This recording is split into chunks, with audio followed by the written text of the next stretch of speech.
Hello friends, it's सिमरन विश्वकर्मा। इस video में हम देखेंगे CABG जिन पेशेंट की ओपन हार्ट सर्जरी हुई है उन्हें किन किन बातों पे ध्यान देना चाहिए।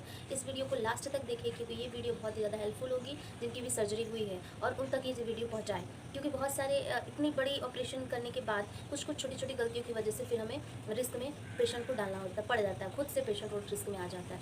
तो फर्स्ट ऑफ ऑल हमें ये ध्यान देना है कि जो भी हार्ट वाले पेशेंट हैं उन्हें 1 से 1.5 लीटर से ज़्यादा पानी नहीं पीना है, क्योंकि वो हार्ट जो है वो ओवरलोड नहीं उतना कर पाता, हार्ट पे ओवरलोड हो जाता है। सेकेंड चीज़ है कि जो पेशेंट की सर्जरी हुई है उसे डिस्चार्ज के समय चेस्ट बाइंडर लगाने के लिए बोलते हैं, जिसे हम चेस्ट बेल्ट बोलते हैं। वो लगाने के लिए डॉक्टर उन्हें देते हैं और उस बेल्ट को मैक्सिमम आपको 3 मंथ लगाना होता है, क्योंकि जो स्टर्नम बोन कटिंग की गई है, मैंने प्रीवियस वीडियो में डाला है कि CABG की सर्जरी किस तरीके से होती है, तो वीडियो देखिएगा।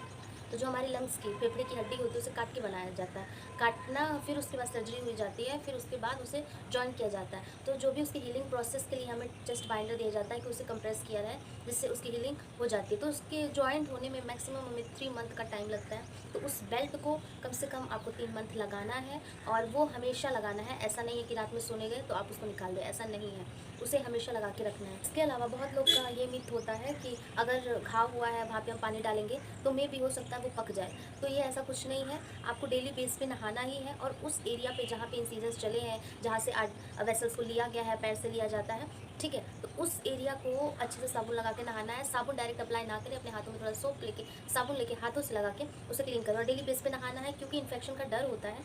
नहाने के बाद उसे अच्छे से सुखाना है, उस एरिया को सुखाने के बाद वहाँ पे हम क्रीम टी बैग लगाने के लिए अकॉर्डिंग टू कंडीशन, मतलब हील करने के लिए क्रीम दी जाती है। उस क्रीम को अप्लाई करके आपको उस पर गॉस फेस करके ड्रेसिंग करना होता है। ये चीज़ आपको डेली बेस पे करना है। इसके अलावा आपको फैट फ्री डाइट खाना है, जिसमें ज़्यादा वसा ना हो, तेल ना हो। इससे आपके कोलेस्ट्रॉल को नियंत्रित रखा जाता है, तो ये चीज़ आपको ध्यान में देना है। इसके बाद आपको साथ ही साथ आपको जब भी आप खाना खाएं तो खाने के बाद आपको सुबह दोपहर शाम आपको टहलना है। मैक्सिमम आपको आधे घंटे टहलना है, जिससे कि आपकी जो खाने की पाचन क्रिया है वो सही रहे, डाइजेस्टेबल हो जाए। हाँ, अगर आपको यहाँ पे बोला गया है पानी कम पीने के लिए, तो पानी कम पीने की वजह से आपको कब्ज कॉन्स्टिपेशन की प्रॉब्लम हो सकती है। उसके लिए आपको फाइबर रिच डाइट खाना है। फाइबर रिच डाइट जैसे इसमें रिश्तेदार खाने हो, जैसे भिंडी की सब्जी, नेनुए की सब्जी एंड साग। साग उस पेशेंट को दिया जाता है जिसका बस CABG हुआ है, जैसे कि कोरोनरी आर्टरी की सर्जरी हुई है। बॉल वालों को साग नहीं खाना होता है।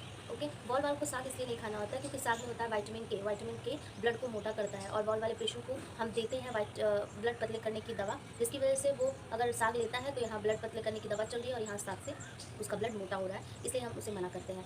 सो इतनी बात का ध्यान रखना है। और सबसे मेन इंपॉर्टेंट बात है कि आपको स्पायरोमेट्री दिया जाता है, जो बॉल होता है जिसे हम फूकना होता है और उस बॉल को फूकना है, इनहेल करके खींचना है अपनी तरफ, जैसे सांस वाली एक्सरसाइज कहते हैं, वो आपको डिस्चार्ज के समय दी जाती है। इनफैक्ट हॉस्पिटल से ही कराने की प्रैक्टिस की जाती है। उससे आपका लंग्स मैच्योर होता है पहले के अकॉर्डिंग, तो उसे आपको करना बहुत ज़्यादा ज़रूरी है। तो ये था हार्ट से रिलेटेड जो भी CABG के प्रिकॉशंस होते हैं, ध्यान में रख के इसे आप करना है। जो भी डाउट्स हो आप इस वीडियो में मुझे पूछ सकते हैं कमेंट्स के द्वारा। तो वीडियो को लाइक करें, शेयर करें एंड सब्सक्राइब करें। Thank you for watching my video.